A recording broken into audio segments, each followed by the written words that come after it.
Good afternoon, sir. Are you Kirk Edwin Jensen? Yes, I have documents in here that I just filed with the clerk, and I need to submit them here. Is that this thing called non-statutory abatement? That's it. All right, I got it. I provided a copy to Miss Davis. It's entitled Kirk Edwin Jensen, Reign Citizen, Reign of Heavens, a set apart place with an address. Non-statutory abatement. Before we even get into the details of this hearing, understand this.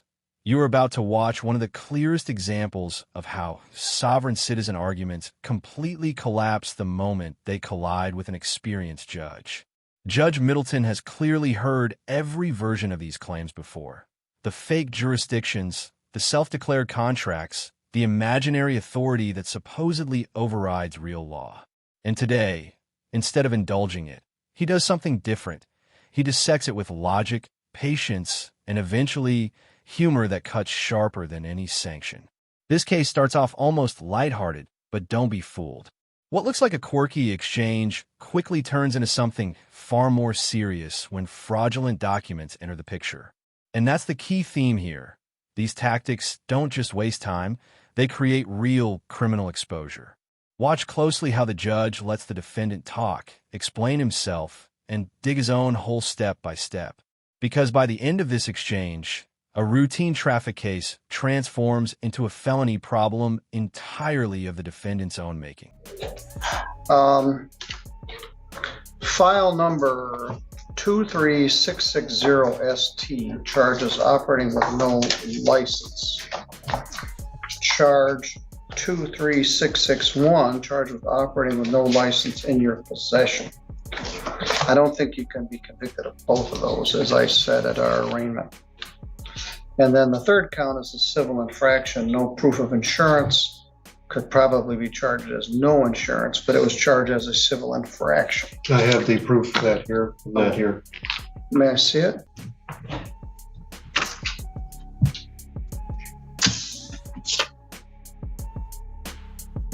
All right, that's the person that owned the car. Correct. Yep. All right. Let Debbie see that. All right. We had kind of a chase our tails around at the time of the arraignment. You are, what do you wish to be, a Reign citizen? I have a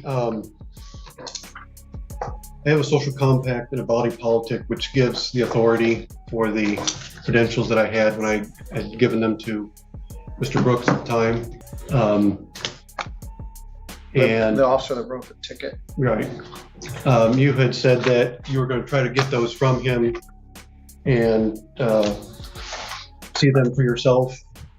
Yeah, I don't know whether Ms. Davis got that or not. We did get additional information from the agency in Detroit regarding passports, and they confirmed they are fraudulent. So if this doesn't get resolved today with the plea as charged to these misdemeanors, then we will be amending to have felony charges. This is where the sovereign citizen playbook always starts, inventing language that sounds official enough to confuse people who aren't legally trained. Non-statutory abatement isn't misunderstood law, it's non-existent law.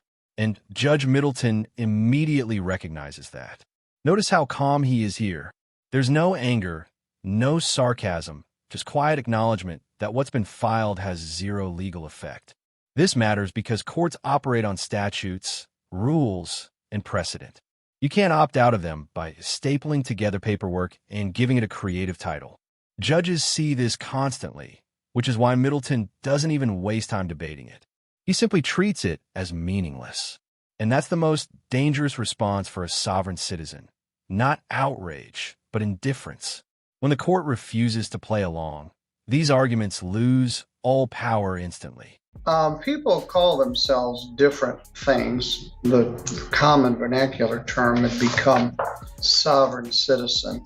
And I do not claim that in any way, shape, or form. All right. I rebut that. I completely rebut that statement. All right. Well, I tried to think of a term for it.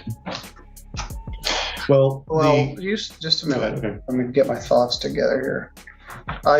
we had a guy, Mr. Aiken, a couple of weeks ago, and we went round and round with him, and he wanted a jury trial, and he didn't show up, and then he was found in contempt, and he went to jail.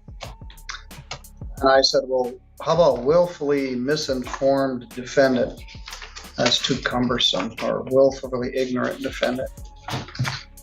And then I was laying in bed between then and now, and I thought, follow me here, mimsy were the borough groves. It's like, what the heck does that mean? It's from the poem Jabberwocky by Lewis Carroll. It was written in the 1800s. It's a nonsense poem that doesn't mean anything. And more importantly, there was a science fiction story written maybe during the war called Mimsy Were the Borough Groves. It's a very interesting story about some toys that were sent from the future back to here. It's pretty relevant right now with cell phones. And the third line is Mimsy Were the Borough Groves. And what is a borough grove? It doesn't make any sense. So my term for these people that come in with this kind of nonsensical jabberwocky is going to be borough groves. So this is borough grove. It doesn't mean anything, and neither do your pleadings. This is where confidence becomes a liability. The moment a defendant starts bragging about credentials instead of producing legitimate documentation, alarms go off, and the judge already knows what's coming. These aren't real credentials. They're props. Homemade paperwork designed to imitate legitimacy without possessing any. What's critical here is that the judge doesn't interrupt or shut him down immediately. He lets Jensen explain himself because every word helps clarify intent. And intent matters when fraud is involved. By doubling down on imaginary authority, the defendant isn't defending himself. He's reinforcing the prosecution's concerns. Judges don't measure belief. They measure legality. And belief without legal grounding doesn't protect you. It exposes you.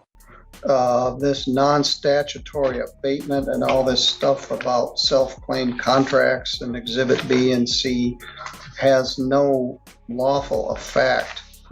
So the question I have here is, do you wish to have a trial on these matters, or do you wish to enter a plea to this? So does the body politic and social compact, is that being disregarded? Correct. Okay, then I'll go with the trial. All right, then I will. Do you want to have an attorney to assist you? No. All right. You sow the wind and reap the whirlwind. The prosecutor is going to charge you with some sort of felony charge. What charge did you have in mind, Ms. Davis? I believe that Prosecutor Morgan looked it up, and it was fraudulent documentation, basically manufacturing fraudulent passport and a fraudulent license.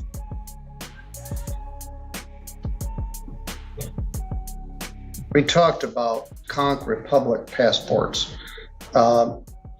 Whatever you had, and this false passport and some claim that somehow you had an international driver's license. You have to have a driver's license from somewhere to have an international driver's license. And this isn't it. Mm-hmm. And I had that too. I have that too, yes. All right. Well, one last question. The documents that were taken by Mr. Brooks, I want to make sure that those are entered in as evidence. This is the turning point. Everything before this could have stayed in misdemeanor territory. But the moment law enforcement confirms the passport is fraudulent, the stakes skyrocket. Fraudulent identification isn't quirky, it's criminal. And Judge Middleton makes it clear, this isn't theoretical anymore. What's tragic here is that the defendant still has an off-ramp. A plea could resolve this quietly. But sovereign citizens rarely take off-ramps. Pride takes over. They view compliance as surrender instead of strategy. And that mindset is exactly how minor cases snowball into life-altering consequences. This isn't the court escalating. This is the court responding to risk created by the defendant himself. When the time comes. do you have those, Deborah? I do not have physical possession of them. I as all evidence, it's held by the sheriff's department and the evidence lockers. So certainly we would introduce those as exhibits. All right. Well, you're always polite enough, but you're I stand this. firm. Well, this. I It's stand the problem firm with on this is insidiously dangerous. People decide on their own that the rules don't apply to them, and even though they're polite and respectful, you're yanking my chain, and this is a waste of our court's time and Miss Davis's time. I intend to prove that All these right. things are correct. All right, maybe you do, but they aren't. This stuff is meaningless. And if everybody decided like you that they don't need a driver's license, they don't participate in our social contract, and they wish to use our public roadways and our streetlights and our court system, but hey, it doesn't apply to me, things would break down. The rule of law would cease to exist. So it's polite, but it's insidious and it's dangerous. What's next? I don't have the social contact, so I can punch somebody in the nose. I can kill somebody. I can sell drugs. The rules don't apply to me because I'm a RAIN citizen. Well, it don't work that way, at least not here in Michigan or in St. Joe County. Same rules apply to you that apply to everybody else. And you're going to get charged with a felony document fraud case. Do you want a bench trial or a jury trial? Jury. Yeah, the same thing. It's hypocritical. The rules don't apply to you, but you don't mind bringing in 30 of your citizens to come in and It's hear going to be this just stuff. me. It's just going to be just me. Is rare and revealing. Judges don't coin nicknames lightly, especially not on a record. What Middleton is doing here isn't mockery for entertainment. It's illustration. He's comparing sovereign citizen language to nonsense poetry because, legally speaking, that's exactly what it is. Words that sound meaningful but convey nothing enforceable. And notice how deliberate this explanation is. He references literature, meaninglessness, and confusion, all to make one point. Courts cannot function on personal interpretations of reality. Law requires shared definitions. Once people decide words mean whatever they want them to mean, order collapses. This is a judge explaining the philosophy of law in plain English. And he's doing it because the defendant refuses to grasp it otherwise. I'm going to set for a jury trial. Mimsy were the Borough Groves. That's what this amounts to. 'Twas brilling on their slithy ties. It's a bunch of nonsense. And so, Mr. Borough Grove, I will see you on August 16th at 8:30. Your Honor, just to clarify a few things in anticipation of that. As far as service, Mr. Jensen, will you accept service at the email that you have on this non-statutory abatement? Correct, yes. Okay, so just wanted the clarification that I'm going to send a witness list to him, make sure that he has the supplemental report from. Yeah, there is Detective one Steers. thing that it does have some merit in here. He asked for discovery. So yes, your request for discovery is honored, and the prosecution will provide all discovery to the defendant. Yes, so we'll be providing that to the email that's listed on this document that was filed And what today. email will I use to respond? Yours would, the email that it comes from, which is PROS Okay. at stjosephcountymi.org.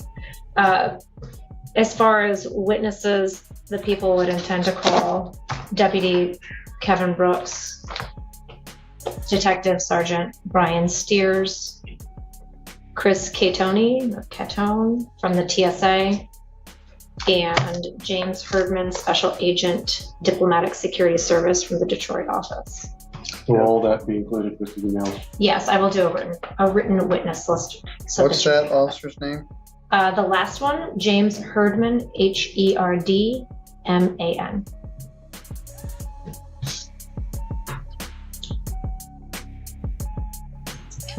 And then potentially this Cheryl Pulaski.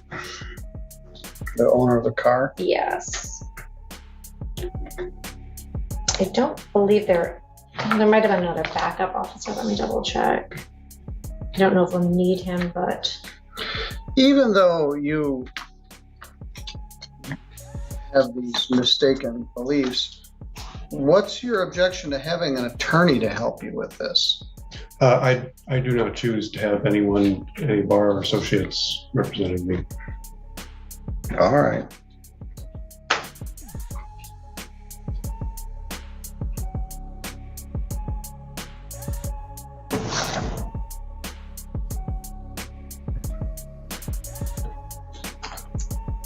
If it is not charged as a felony, in the meantime, you're to be here August 16th at 8:30.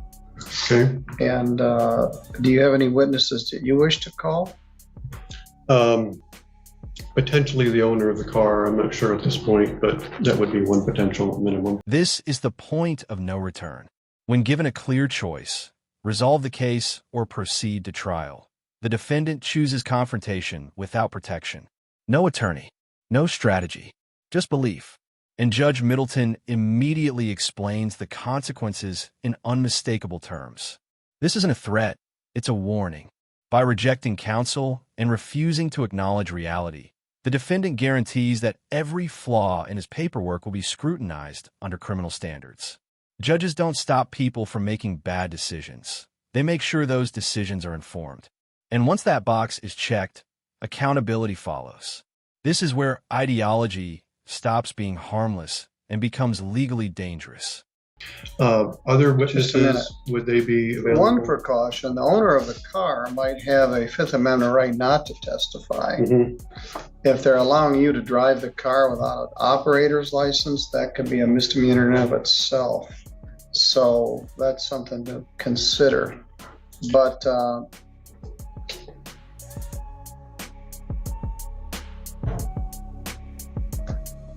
we'll address it further. We'll see what Mr. Marvin and Ms. Davis elect to do with this. For further witnesses, would Zoom be available? No, they be here live and in person. Okay.